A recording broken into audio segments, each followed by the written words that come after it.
এলাকার যে ছেলেটি কখনো খারাপ কাজ বা বাজে নেশা করেনি, কিন্তু আজকে সেই ছেলেটি এলাকার নাম করা নেশাখোর আর খারাপ কাজে লিপ্তি। যে ছেলেটি সিগারেট থাকা নিকোটিনের ধোঁয়া সহ্য করতে পারতো না, আজ সে সেই নিকোটিন তার চলার পথের সঙ্গী। সে এখন প্রতি রাতে ছাদের কোনায় গিয়ে নিকোটিনের আগুনে নিজেকে পুড়িয়ে শেষ করে ফেলে। যে ছেলেটি কলেজ, কোচিং কিংবা বন্ধুদের সাথে আড্ডা মেরে সবাইকে মাতিয়ে রাখতো, আজ সে একদম চুপ, কারোর সাথে কোনো কথা বলে না, একদম চুপ থাকে সব সময়। যে ছেলে অন্ধকারকে এবং কালো জিনিসকে অপছন্দ করত, আজ সে শপিং এ গেলে সব থেকে আগে কালো রংটি চয়েস করে আর প্রায় সময় সে অন্ধকারে থাকতে চায়। এছাড়া আরো অনেক ঘটনা আছে যা আমাদের চারপাশে ঘটে চলছে, হয়তো কারোটা প্রকাশ পায় আবার কারোটা প্রকাশ পায় না। এইভাবেই আমাদের সামনে ঘটে যাওয়া কর্মকাণ্ডগুলারে প্রতিক্রিয়া জানাই। প্রতিক্রিয়া হলো সাধারণ, এরকম ছেলেটা ভালো ছিল কিন্তু এখন রোজ সিগারেট খায়, ছেলেটা একদম নষ্ট হয়ে গেছে, রোজ মারাপিটার নেশা করে। এই ছেলে ছোট থেকে অনেক সম্মান করত, কিন্তু এখন সামনে বসে সিগারেট ধরায়, ছেলেটা খারাপ হবে কখনোই ভাবিনি, ইত্যাদি। আমরা ভেবে থাকি এসব ছেলেগুলো এইভাবে নষ্ট হওয়া আর বিগড়ে যাওয়ার খারাপ সঙ্গ একমাত্র দায়ী, কিন্তু কখনো কি জানতে চেয়েছি বা জানতে চেয়েছেন তাদের এই খারাপ হওয়ার পিছনে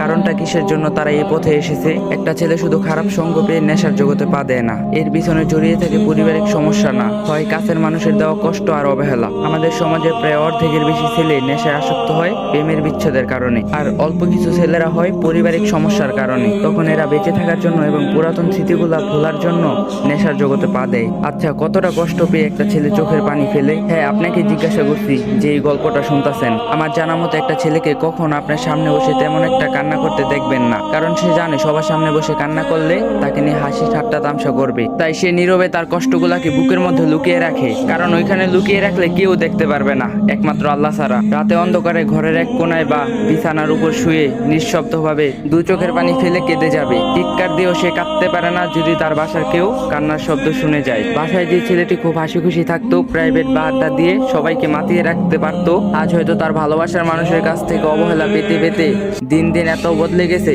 যা কল্পনার করার বাইরে। আগের মতো আর কারোর সাথে মিশে না, মন মরা হয়ে সবসময় একা থাকতে চায়। তো গাইস, পার্ট 2 দিতে অনেক লেট হয়ে গেছে, তো আপনারা কিছু